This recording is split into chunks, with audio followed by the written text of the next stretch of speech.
The Bay of Quinte is one of the most picturesque bodies of water in Lake Ontario. Its shoreline stretches in a Z shape from Trenton to Bath for almost 100 kilometers. The bay's watershed is the largest in southern Ontario, over 18,000 square kilometers, covering the area from Algonquin Park to Prince Edward County. The Trent, Moira, Salmon, and Napanee rivers, and a host of smaller tributaries, drain directly into the bay. The Trent River is responsible for most of the flow through the bay. The shoreline includes 19 provincially significant wetlands. About 400,000 people live in the area, with the population concentrated in the cities of Trenton and Belleville, the towns of Napanee, Picton, and Deseronto, as well as the Mohawks of Tynanega Territory.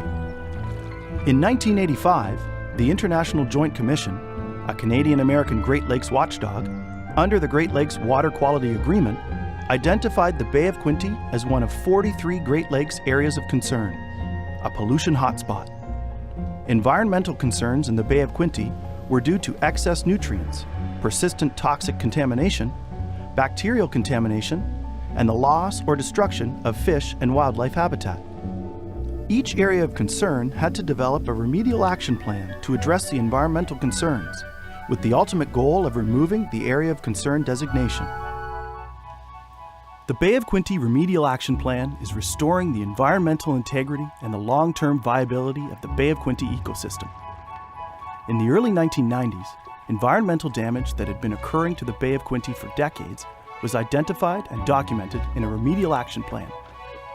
This plan identified the environmental challenges that threaten the Bay of Quinte ecosystem and people's use and enjoyment of the bay. Those environmental challenges were grouped together and called beneficial use impairments. The Bay of Quinte has 11 beneficial use impairments, and the Remedial Action Plan implements actions to address them. In the 1990s, there was a lack of variety and depletion of overall fish stocks in the bay. One impacting factor was the overabundance of phosphorus, which produced massive amounts of algae. When algae decays, it uses up oxygen. This lack of oxygen affected fish survival. The excess algae also blocked the light necessary for the growth of underwater plants, important habitat for many fish species. With the reduction of phosphorus levels in the bay, there has been an increase in water clarity. This has encouraged the regrowth of underwater plants, providing habitat for smaller prey fish like perch and sunfish, and hunting grounds for top predators like walleye, bass, and pike. The bay now has a balance of prey and predator species due to fisheries management, improved habitat, and reduced phosphorus levels. The Bay of Quinte has developed into a diverse world-class sports fishery, well known for its walleye and bass. There was no evidence of wildlife population degradation.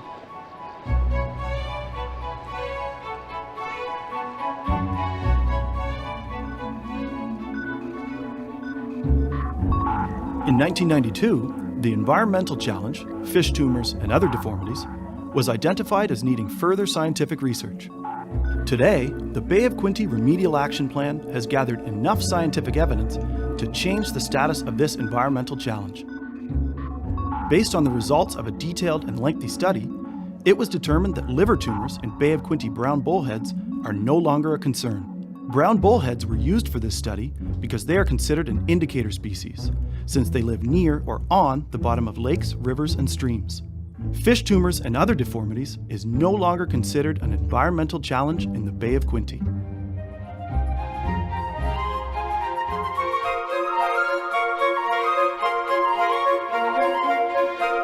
Benthic macroinvertebrates, or benthos, are small creatures that live in the sediment on the bottom of lakes, rivers, and streams. They include aquatic insects, snails, clams, and worms. The variety and abundance of each species provide indicators of water quality. Some species are tolerant of poor water quality, while others require good water quality to survive. In the early 1990s, benthos in the bay were identified as degraded due to a lack of species variety. Poor water quality restricted the species of benthos that could survive in the Bay of Quinte. As well, there have been historic land use changes in the ecosystem, changing the land cover from forests to urban and rural land uses, which changed the sediment base of the bay from gravelly to silty. Also, the introduction of invasive species like zebra mussels and round goby impacted the benthic communities. These are permanent changes that not only affected the Bay of Quinte, but the whole Great Lakes Basin. The historic land use changes and the introduction of invasive species continue to influence the composition of the benthic communities in the bay. However, over the years, there have been improvements to the water quality in the bay. Now, there is an abundance and diversity of benthic species that require good water quality to survive.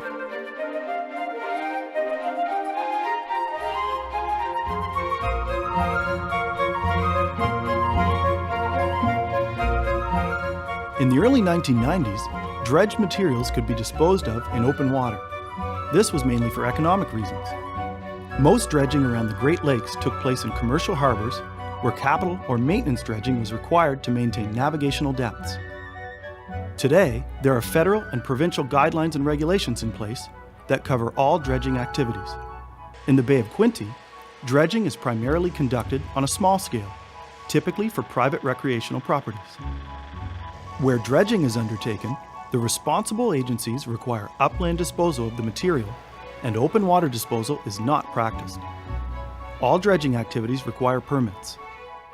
Due to current federal and provincial regulations and minimal dredging activity in the Bay of Quinte, restrictions on dredging is no longer considered an environmental challenge.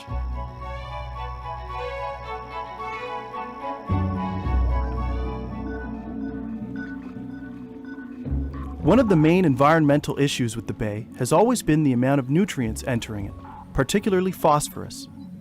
Phosphorus is a naturally occurring element essential to all life. In just the right amount, it's a beneficial, life-giving nutrient for rivers, lakes, bays, and streams. On the other hand, too much phosphorus plays havoc with nature.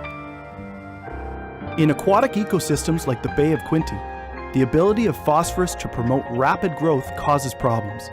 It takes only 1 pound of phosphorus to grow 500 pounds of algae. This nutrient enrichment process is known as eutrophication, and it's a classic example of too much of a good thing.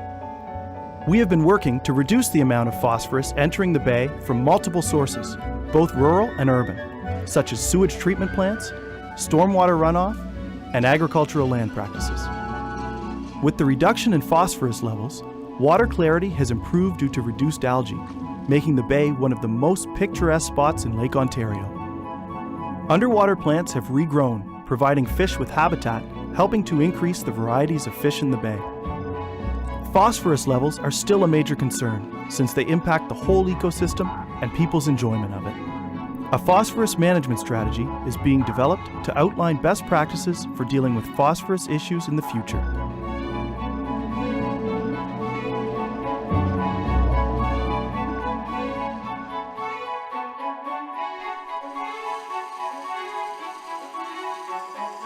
Where does your drinking water come from? It's not the tap. If you live in one of the urban centers around the Bay of Quinte, your drinking water comes from the bay or one of its tributaries. In 1992, when the remedial action plan was being developed, taste and odor problems had been reported for decades. The problem was caused by excess algae growth compounded by chemicals used in the treatment process at the municipal treatment plants. Over the years, water quality in the Bay of Quinte has improved through various actions and recommendations in its remedial action plan. As well, there have been numerous upgrades to the municipal drinking water system, like new carbon filtration methods and enhanced monitoring programs.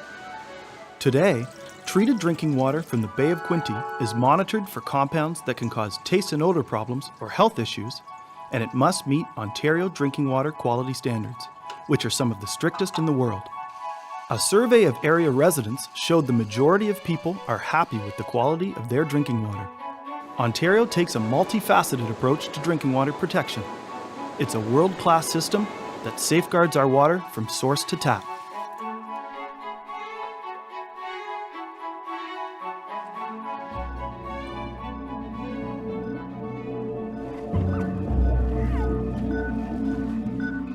Over the years, beaches around the Bay of Quinte have been closed due to elevated E. coli levels.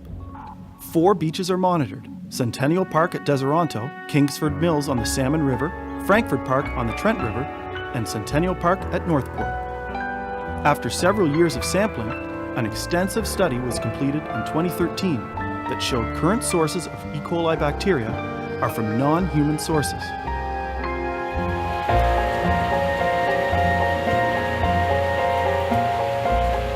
Today, heavy rainfall causing excess stormwater runoff from both urban and rural sources is the primary trigger for high E. coli levels. Stormwater runoff washes numerous contaminants like bird and pet waste into local waterways. Today, elevated E. coli levels are rare at area beaches. The remedial action plan target is that health unit beach posting days should not exceed 20% of the annual swimming season, Victoria Day to Labor Day. Currently, these beaches are meeting or exceeding this target.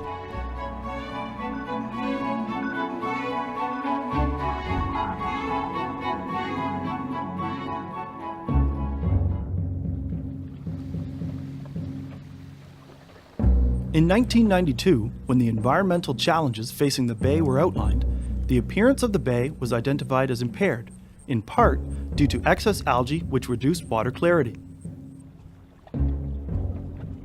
Water clarity is measured using a Secchi disc. The further down in the water you can see the disc, the greater the estimated water clarity. There have been dramatic improvements in the water clarity of the bay. Lower phosphorus levels have reduced the amount of algae in the bay, leading to improved water clarity and quality. The remedial action plan target for Secchi disc visibility during the summer months is 1 meter. The Bay of Quinte is currently meeting this target. Over the years, the Bay of Quinte has become known as one of the most picturesque bodies of water in Lake Ontario.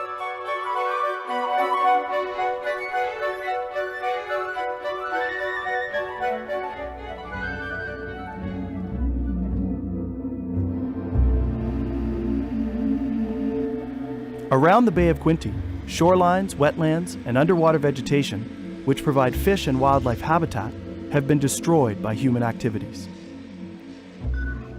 Shoreline areas and wetlands are essential to the survival of a large variety of fish and wildlife, since they are spawning, nursery, and feeding habitat.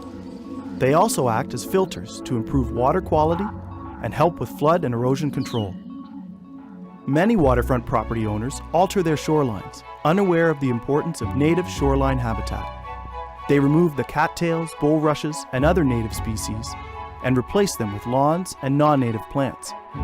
This can lead to erosion problems and reduces habitat quality. Numerous wetlands around the bay have been impacted by development and agriculture. However, a great deal of work had been done to rehabilitate shorelines and wetlands. We have helped homeowners to implement shoreline rehabilitation projects. Several large restoration projects have restored critical wetland habitat at Saugwin Creek Marsh and Big Island Marsh. With the reduction in phosphorus levels in the bay, water clarity has improved, allowing light to penetrate deeper into the water. This has encouraged the regrowth of underwater plants that provide habitat for smaller prey fish like perch and sunfish, and hunting grounds for top predators like walleye, bass, and pike. By learning about the importance of natural shorelines, wetlands, and underwater vegetation in the overall ecosystem of the Bay of Quinte, you can be part of the long-term solution in helping to maintain, enhance, and rehabilitate fish and wildlife habitat around the bay.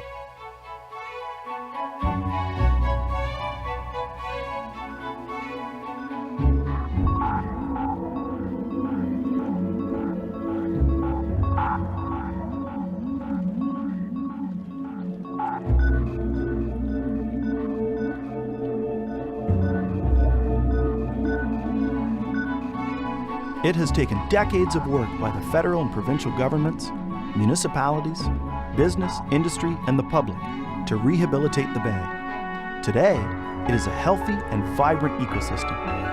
Now, we must make sure it remains this way. Over the next several years, the remaining environmental challenges will meet their outlined criteria, and their status will be changed to unimpaired. A phosphorus management strategy will be developed to ensure the bay doesn't backslide to conditions that required a remedial action plan in the first place. However, It will be an ongoing challenge to keep the bay a healthy ecosystem, and everyone has a role to play. Whether it's becoming a citizen scientist to help with monitoring wildlife populations, or talking to municipalities and your elected officials to ensure water quality remains a topic of political conversation, or forming a citizens group that acts as a watchdog for the bay. It's going to take multiple people and organizations to keep the Bay of Quinte a healthy and vibrant ecosystem.